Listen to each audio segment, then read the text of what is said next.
Bon FM Midi, bonjour à tous, voici le sommaire. La nouvelle saison de football démarre le 8 décembre prochain avec la Super Coupe du Togo. S'en suivra le championnat national de première division pour le 15 décembre. Justement, cette entame de l'élite est évoquée par Tony Agbessi, l'entraîneur de Gomido de Palimé. Il est l'invité de la rédaction. La crise entre le comité national olympique du Togo et ses frondeurs est toujours d'actualité.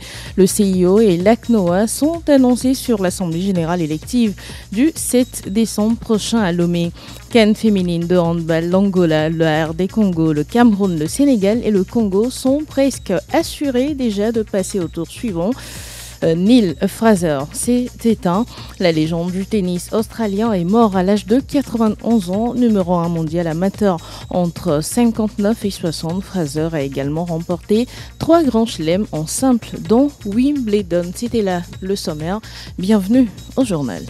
Et c'est officiel, la nouvelle saison de football s'ouvre ce week-end avec la Super Coupe du Togo. Elle va se disputer entre Asco de Kara, champion en titre, et l'ASK, vainqueur de la Coupe du Togo, ce dimanche 8 décembre à 15h30 au stade de Kégué. À la suite de la Super Coupe, la D1 nationale de football est prévue pour démarrer le 15 décembre. Michel Amétodi du comité exécutif de la FTF. La date n'a pas changé pour le moment. On tient cette date en attendant pour voir si tout serait réuni. Sinon, jusqu'aujourd'hui, on tient la date du 15 décembre.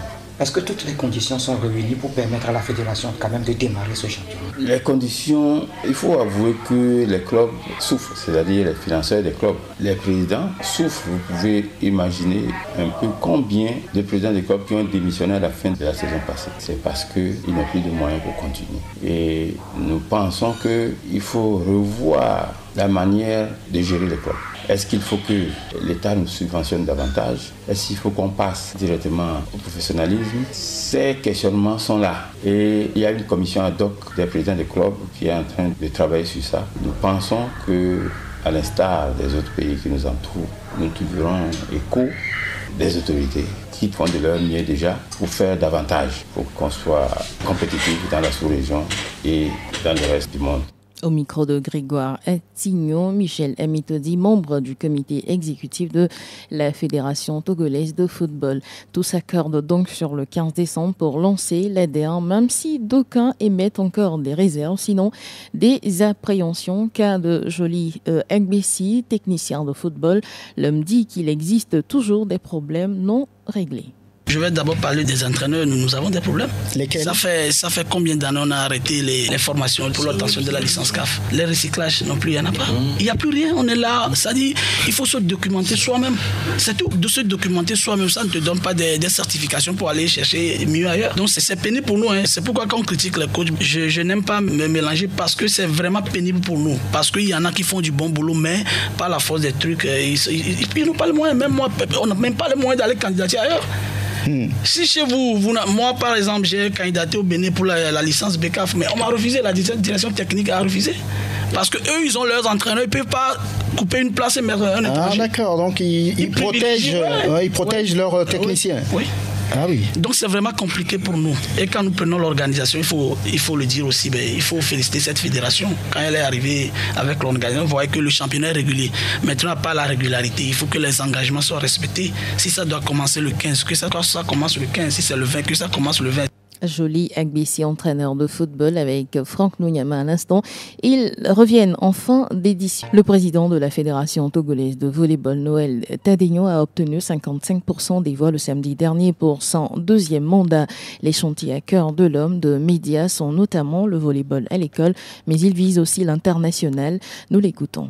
Dans quelques mois, on aura les Jeux Olympiques de la jeunesse à Dakar qui concernent les moins de 18 ans. On va devoir travailler pour pouvoir permettre à des jeunes Togolais de défendre comme il faut les couleurs de la nation. Récemment, on n'a pas eu de participation des clubs togolais ou des équipes togolaises sur l'échiquier international. Quel sera le travail qui va être fait pour permettre quand même à nos joueurs, à nos joueuses de s'exporter? Déjà au niveau du beach volley, on a une bonne place. À notre arrivée il y a 2 ans, on était 25e au niveau continental. Aujourd'hui, nous sommes 4e. Notre ambition, ambition, c'est de permettre à ces beachers de participer au Pro Tour international. Maintenant, c'est difficile aujourd'hui pour les fédérations de faire voyager les équipes à 6. Une équipe de volleyball à 6 pour un voyage, il faut au moins une vingtaine de personnes. Malheureusement, le soutien que nous recevons de l'État ne permet pas de faire voyager une équipe de 20 personnes au niveau du volley. On va continuer les actions envers les entreprises, les amener à nous faire confiance, à financer la participation des équipes de volleyball à 6 aux compétitions au niveau sous-régional, continental et international. Noël Kokou Tadeno, il est le président de la Fédération togolaise de volleyball. La Fédération togolaise de natation et de sauvetage a refait confiance à Essonana Dao à la fin du mois dernier pour un nouveau mandat de 4 ans. Mais une question, quelle collaboration avec le Comité national olympique du Togo pour cette nouvelle mandature? Écoutez Essonana Dao, le président. Au niveau de la fédération, nous n'avons particulièrement aucun problème avec le CNO. Le CNO s'est dirigé dans l'interprétation des textes qui n'étaient pas de son ressort. Aujourd'hui, la FITONAS est la seule fédération capable de savoir ce qui est bon pour elle et sur quelle trajectoire développer ses activités. À notre dernier AG extraordinaire, l'AG s'est prononcé et je pense que le ministère a pris acte et c'est ce que nous demandons aussi au CNO Togo, de prendre acte et de nous encourager, de nous accompagner pour le développement du sport togolais. Pour nous, les 4 ans, nous aurons de bonnes collaborations, que ce soit avec le CNO, le ministère et tout acteur du sport togolais. Essonana Dao, il est le président de la Fédération togolaise de natation et de sauvetage. Et nous poursuivons avec du taekwondo, les chantiers d'Enoch Boyodi, élu après 2 AG. Le nouveau président compte d'abord réunir la famille de cette discipline. Il n'y aura plus de guerre, il n'y aura plus de camps. Donc c'est ma mission première que je vais entreprendre. En quelques semaines, vous avez été élu 2 fois. C'est inédit, Monsieur le Président. Oui, bon, on a confirmé aujourd'hui. On vient de confirmer. C'est parce que les gens ont confiance en nous. C'est ça la confirmation aujourd'hui. Est-ce qu'aujourd'hui on peut dire que vous avez été légitimé parce qu'on aurait cru à un président qui n'avait pas l'unanimité après le premier vote? Non, on avait l'unanimité. C'est parce que le ministère aussi ne voulait pas qu'il y ait trop de problèmes. C'est pour cela que le ministère nous a appelés, il nous a dit de reprendre le processus.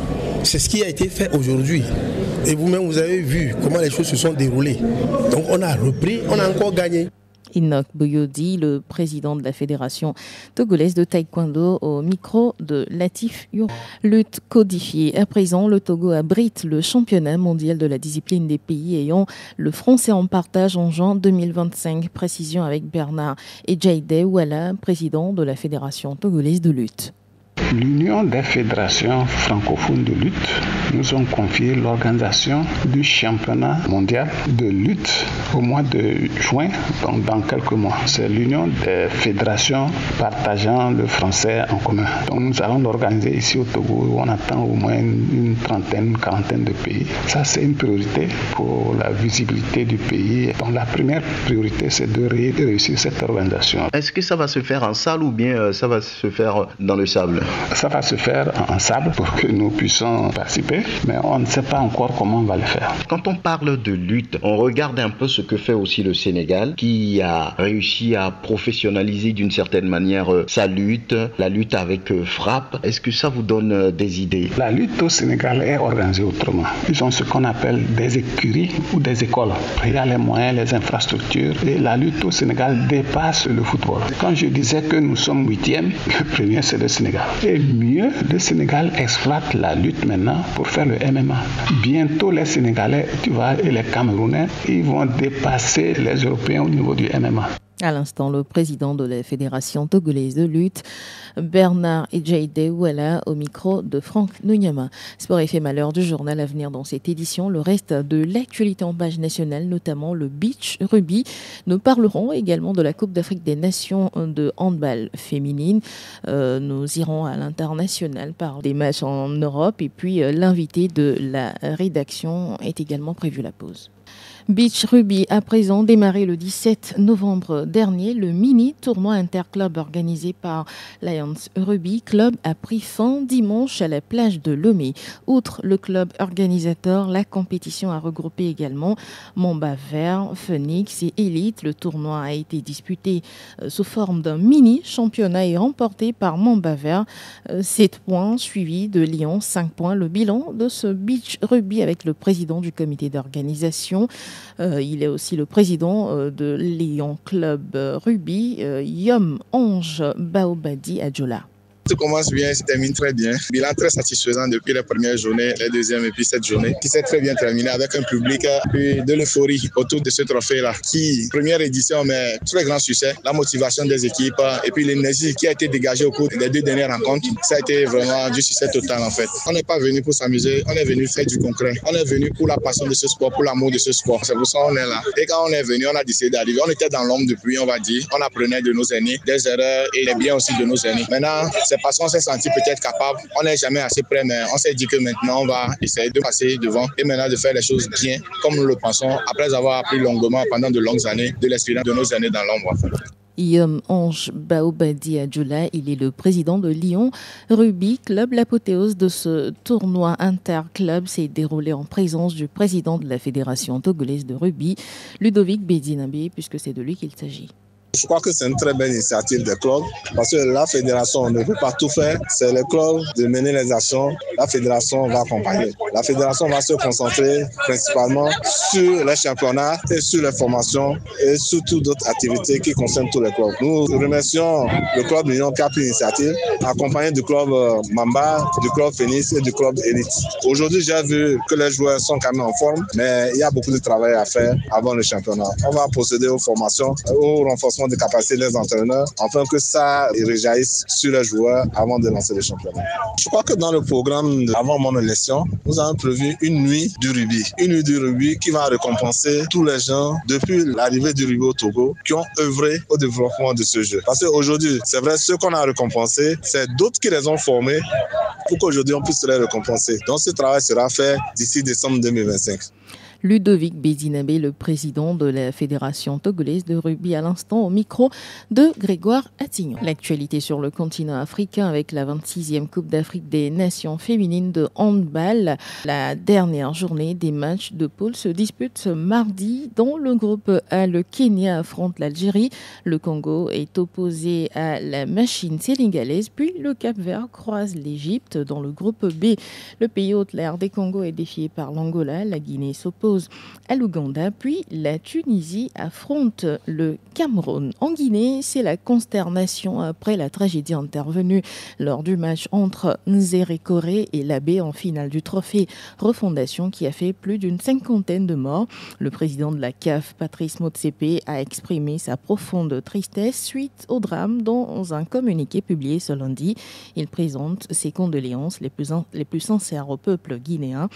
Il souhaite d'ailleurs un prompt rétablissement aux supporters blessés. Direction l'Europe avec le traditionnel Tour d'Europe des majors. Tout d'abord la Première Ligue, n'est-ce pas Latif Yoroma? La 14e levée prévoit 2 matchs ce mardi. Ipswich Town reçoit Crystal Palace alors que Leicester de Ruud van Nistelrooy attend de pied ferme West Ham United dans un duel des perdants du week-end. En Espagne, le FC Sevilla et Osasuna Pamplona se quittent dos à dos un partout en clôture de la 15e journée de Liga. Ce lundi, les deux formations gagnent une place au classement 7e rang pour Osasuna, 11e pour le FC et Séville. À suivre ce mardi, Real Mallorca FC Barcelone. C'est un match avancé de la 19e journée. Le Real joue demain sur la pelouse de Bilbao, toujours pour cette 19e journée particulièrement avancée. Et puis, l'Atalanta Bergame conforte sa 2e place en Serie A. Les hommes de Gianpiero Gasperini l'emportent sur la pelouse de la Lazio en clôture du 14e chapitre ce lundi. Bergame est à 1 point du leader napolitain. Latifi Rouma à l'instant, monsieur. Merci. Une note de tennis avant l'invité de la rédaction. Del Potro part en larmes mais heureux. L'Argentin met un terme à sa carrière. Il a officialisé ce dimanche sur ses terres devant plus de 15 000 spectateurs à l'issue d'un tout dernier match contre Novak Djokovic dans le cadre d'une exhibition intitulée des Ultimate Challenge. Juan Martín Del Potro s'est incliné en 2-7, 6-4, 7-5. Il n'avait plus joué depuis février 2022 en raison d'une blessure. Neil Fraser, légende du tennis australien, est décédé numéro 1 mondial amateur dans les années 50. L'Australien a gagné 3 grands chelems en simple, dont Wimbledon. Il a également remporté 11 grands chelems en double et 5 en double mixte. Capitaine de la Coupe Davis pendant 23 ans. La légende s'est également offert 4 fois cette compétition. Il compte d'ailleurs 55 victoires sur 75 matchs joués. Paix à l'âme de l'illustre disparu.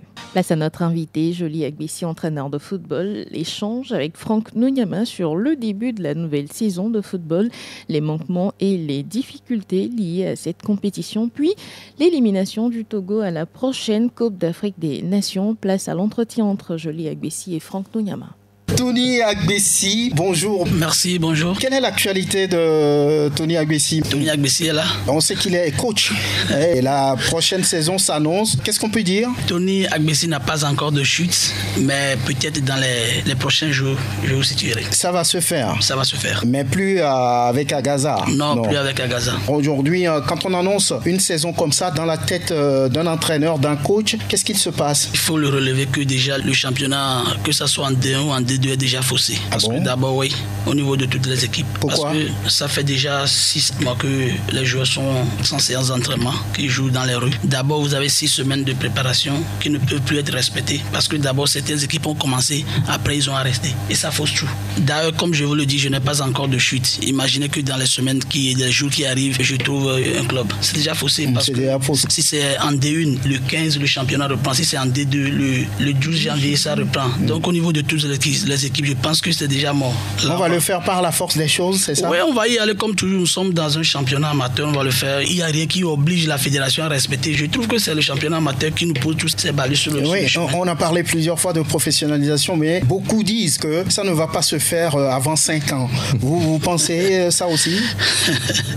Bon, chacun a sa raison. Chacun a sa raison. Pour nous qui sommes les grands acteurs sur le terrain, nous avons envie d'y aller rapidement. Parce que pour beaucoup plus que les conditions soient améliorées, qu'on ait des engagements vis-à-vis, c'est les droits de division. Ça dit qu'il doit y avoir quelque chose qui oblige la fédération à respecter son chronogramme. Maintenant, il n'y en a pas. On peut se lever, il peut y avoir un deuil dans une équipe, on peut se lever demain, on dit qu'il n'y a pas de championnat. Dans ce championnat, on dit bon, dans 2 semaines, on ne joue plus, 3 jours après, on ne joue plus, après on reprend. C'est un championnat qui ne respecte pas le chronogramme. Donc ça fausse tous les calculs. Ça fausse tout. Ça dérange vos préparatifs. Oui. Qu'est-ce qu'il faut aujourd'hui, selon vous? Non, mais même si on ne peut pas aller rapidement professionnel, il faut bien que, même si on est dans un championnat amateur, qu'on fasse bien les choses pour pouvoir alléger la tâche aux entraîneurs aussi. Parce que là, quand les résultats ne vont pas, vous voyez que chaque fois, c'est les entraîneurs qui sont critiqués, c'est les joueurs qui sont insultés de gauche à droite. Alors que vous ne respectez pas les préparatifs. D'abord, la motivation au niveau de toutes les équipes, c'est pas ça. Il y a les moyens, vous allez quelque part, on vous dit même qu'il n'y a pas de salaire, il faut que les joueurs se débrouillent. C'est des trucs qu'on va pouvoir corriger. Le football togolais en danger de mort. Vous avez beaucoup d'expérience, vous êtes jeune, c'est vrai, mais vous avez fait beaucoup de clubs déjà, première division, deuxième division. Globalement, qu'est-ce qu'on dit aujourd'hui? C'est les coachs qui ont des problèmes, c'est l'organisation au niveau de la fêtière, oui, qui laisse à désirer, c'est les joueurs togolais qui ont perdu leur niveau d'antan. Qu'est-ce qu'il se passe selon vous? Non, mais c'est tout cet ensemble qui a des problèmes. Je vais d'abord parler des entraîneurs. Nous avons des problèmes. Lesquels? Ça fait combien d'années on a arrêté les formations pour l'obtention de la licence CAF? Les recyclages non plus, il n'y en a pas. Il n'y a plus rien, on est là. Ça dit, il faut se documenter soi-même. C'est tout. De se documenter soi-même, ça ne te donne pas des certifications pour aller chercher mieux ailleurs. Donc c'est pénible pour nous. C'est pourquoi quand on critique les coachs, je n'aime pas me mélanger parce que c'est vraiment pénible pour nous. Parce qu'il y en a qui font du bon boulot, mais par la force des trucs. Et puis ils n'ont pas les moyens. Même moi, on n'a même pas les moyens d'aller candidater ailleurs. Moi, par exemple, j'ai candidaté au Bénin pour la licence BCAF, mais on m'a refusé. La direction technique a refusé. Parce qu'eux, ils ont leurs entraîneurs, ils ne peuvent pas couper une place et mettre un étranger. Ah d'accord, donc ils protègent leurs techniciens. Oui. Donc c'est vraiment compliqué pour nous. Et quand nous prenons l'organisation fédération, il faut le dire aussi, il faut féliciter cette fédération. Quand elle est arrivée avec l'organisation, on voyait que le championnat est régulier. Maintenant, pas la régularité. Il faut que les engagements soient respectés. Si ça doit commencer le 15, que ça commence le 15. Si c'est le 20, que ça commence le 20. C'est vrai, la régularité du championnat, oui, d'accord. Mais il faut que les dates soient respectées, qu'on soit rigoureux. Parce que la saison écoulée, vous avez vu, la CAF a dû nous donner une dérogation spéciale pour qu'on prolonge un peu le championnat afin qu'on puisse mettre les deux clubs qui iront sur le continent. Cette saison, ça va encore être la même chose. C'est pas bien pour nous. Et donc, sur cet ensemble-là, un sérieux problème. C'est le comble, disent beaucoup d'observateurs, de voir le Togo rester toujours à la maison pour une CAN à 24. Quelle analyse, vous, en tant que technicien, quelle analyse faites-vous? Je dis après 2017, quand on était à la CAN. Au Gabon. La CAN qui a suivi, on l'a raté. Et qu'est-ce que les gens ont dit? Quand on était déjà au bord de l'élimination, il y avait des sentiments qui déjà se dénonçaient. On disait, bon, il faut qu'on reste à la maison. On va aller se reconstruire. Et puis, on va venir. Et l'édition qui a suivi, on n'y était pas. Et là, nous sommes en train de comptabiliser nos échecs. Là, nous sommes à 4. Maintenant, qu'est-ce qui prouve que la prochaine CAN, nous y serons? Quand vous êtes éliminé, rien ne se fait pour corriger ce qui ne va pas. C'est vraiment grave, il n'y a aucune vision. Parce que vous tombez, vous ne faites rien pour corriger ce qui n'est pas bien. Tony Agbessi, merci. Et c'est sur cet entretien de Tony Agbessi avec Franck Nouyama que nous refermons cette édition de la mi-journée mise en onde par Pélagie Mekoum. Merci mesdames, messieurs de votre aimable attention. Merci également à l'ensemble de la rédaction qui m'a aidé à vous la présenter. À la réalisation vidéo, il s'appelle Espoir Simfeilé. Très belle suite de programme sur Sport FM. À très bientôt.